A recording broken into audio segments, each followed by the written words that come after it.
हिसार के आर्यनगर के इलाके में आसपास के गांव के लोग पिछले 9 दिनों से धरने पर बैठे हुए हैं। दरअसल आर्यनगर की ही एक मासूम बेटी की लाश गांव के जल घर में तैरती हुई मिली थी। उसके बाद ग्रामीणों की तरफ से आशंका लगातार जाहिर की जा रही थी कि बच्ची के साथ बलात्कार की घटना को अंजाम दिया गया, उसके बाद उसकी हत्या कर दी गई। लेकिन इस थ्योरी को हिसार पुलिस मानने के लिए तैयार नहीं थी। पहले बच्ची का पोस्टमार्टम हिसार सिविल अस्पताल में करवाया गया, उसके बाद ग्रामीणों की मांग पर बच्ची का पोस्टमार्टम पीजीआईएमएस और रोहतक मेडिकल बोर्ड से करवाया गया। उसके बाद विस्तार रिपोर्ट के आने का इंतजार लगातार ग्रामीणों को बना हुआ है, लेकिन ग्रामीण अपनी उसी बात पर अड़े हुए हैं कि बच्ची के साथ बलात्कार की, गैंगरेप की घटना को अंजाम दिया गया और उसके बाद उसकी हत्या कर दी गई। पुलिस इस थ्योरी पर काम नहीं कर रही, गुनहगारों को गिरफ्तार नहीं कर रही और इसी मांग के चलते ग्रामीण लगातार आर्यनगर और आसपास के गाँव के लोग पिछले 9 दिनों से अनिश्चितकालीन धरने पर बैठे हुए हैं। अलग अलग तरीके वो अख्तियार कर रहे हैं कि किस तरीके से पुलिस पर दबाव बढ़ाया जाए, सरकार पर दबाव बढ़ाया जाए और मासूम बेटी को इंसाफ मिल पाए। तमाम जो संघर्ष समिति के लोग हैं इस वक्त हमारे साथ बने हुए हैं। मुझे बताइए कि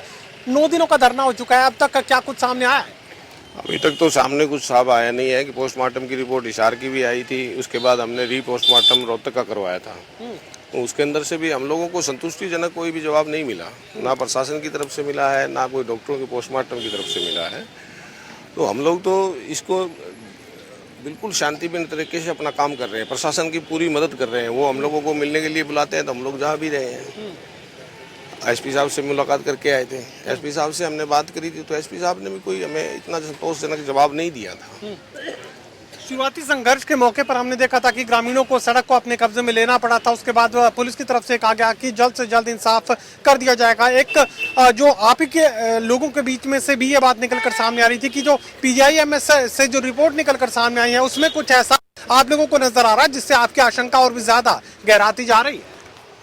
वो आशंका हमारी इसलिए गहराई थी कि हम लोग तो देखो, आप जो डॉक्टरी लैंग्वेज है वो हम लोग नहीं समझ पा रहे, और या तो हमें वो डॉक्टर आगे काज ऑफ डेथ तो बताए।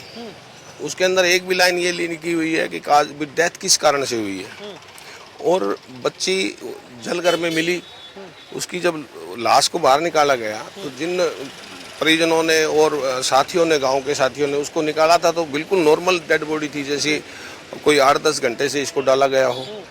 उसके कूदने के या जो पुलिस इस एंगल को लेके चल रही है कि कहीं सुसाइड कर लिया हो, तो कहीं तो बच्ची गिरी, उसके अंदर तो चोट के निशान भी होते हैं, हाथों पे, गोडों पे, कहीं तो होते हैं। वो ऐसा कोई सिस्टम उसमें हमें तो दिखा नहीं कोई। बच्ची के सुसाइड का कोई कारण भी तो परिवार को सामने आए? नहीं, परिवार का, अब आप ये मानिए सुसाइड कोई भी करता है, क्या वो इतना आसान होता है सुसाइड करना? कोई वजह सामने आई अब तक? अभी तक कुछ नहीं आया सामने। तो आगे इस संघर्ष को किस तरीके से आप लोग आगे बढ़ाने जा रहे हैं? पुलिस लगातार ये कह रही है कि अब तक तो हत्या जैसा कुछ भी सामने नहीं आया तो पुलिस बताएगी, नहीं तो हम अपना आंदोलन आज हम लोग कैंडल मार्च करने के बाद में इसको हम आगे बढ़ा के जिला स्तर पे ले जाएंगे। वहाँ पे हमें इंसाफ नहीं मिला तो स्टेट लेवल पे जाएंगे, नहीं तो हम जंतर मंतर पे बैठने का काम भी करेंगे। डिप्टी स्पीकर रणबीर गंगवा भी आप लोगों के बीच पहुंचे थे, उनकी तरफ से भी आश्वासन दिया गया था कि किसी भी गुनहगार को बचने नहीं देंगे।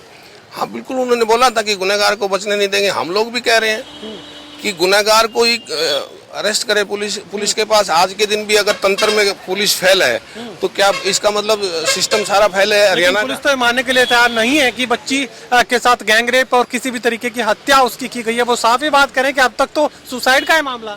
सुसाइड का मामला था। अगर पुलिस ये कह रही है तो पोस्टमार्टम रिपोर्ट में क्यों नहीं ये आया गया कि वो बच्ची ने सुसाइड किया? पुलिस को आज पुलिस ये कह रही है बिस्रा रिपोर्ट आने के बाद हम आगे ही कार्रवाई करेंगे। क्या आज तक के केस में सभी जगह ऐसा हुआ है कि बिस्रा रिपोर्ट आने के बाद ही कार्रवाइयां शुरू हुई हैं? ऐसा हुआ है क्या कभी? आप लोग भी कैसे केस हैंडल करते हो, मीडिया ही सब चीजों को उठाती है, क्या बिस्रा रिपोर्ट के ऊपर ही चलती है पुलिस?